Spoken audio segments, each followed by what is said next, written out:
लेकिन सबसे भयानक मौत अभी भी बाकी थी। कार्नरवॉन के सेक्रेटरी रिचर्ड बेथेल की 1929 में हार्ट में ब्लड क्लॉट्स बनने से मौत हो गई। और जब उनके 78 साल के पिता लॉर्ड वेस्टबरी को ये खबर मिली तो उन्होंने लंदन में अपने 7वें मंजिल के अपार्टमेंट में खिड़की खोली और कूद गए।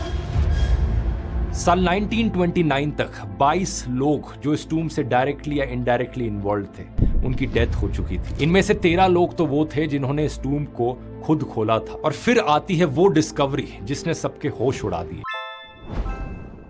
साल 1923 इजिप्ट में कायरो का कॉन्टिनेंटल होटल। एक अमीर ब्रिटिश लॉर्ड बिस्तर पर तड़प रहा है, तेज बुखार, सांस उखड़ रही है।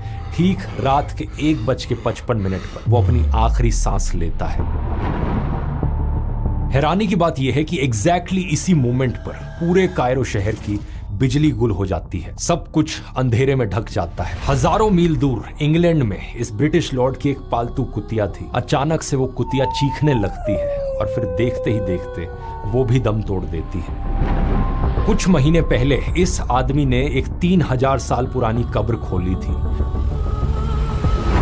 कब्र के बाहर एक चेतावनी लिखी थी, death shall come on swift wings to whoever disturbs the peace of the pharaoh. जो इस फैरो की नींद में खलल डालेगा, मौत उसे अपने पंखों पर उठा ले जाएगी। अगले 6 सालों में इस कब्र से जुड़े 22 लोग मारे जाते हैं। एक सेक्रेटरी के 78 साल के बाप ने 7वीं मंजिल से कूदकर जान दे दी। एक रेडियोलॉजिस्ट अचानक मर गया और जब साइंटिस्ट ने 3000 साल पुरानी मम्मी की ऑटोप्सी की तो उन्हें कुछ ऐसा मिला जो आज तक कोई एक्सप्लेन नहीं कर पाया। दुनिया ने इसे नाम दिया the curse of the pharaoh.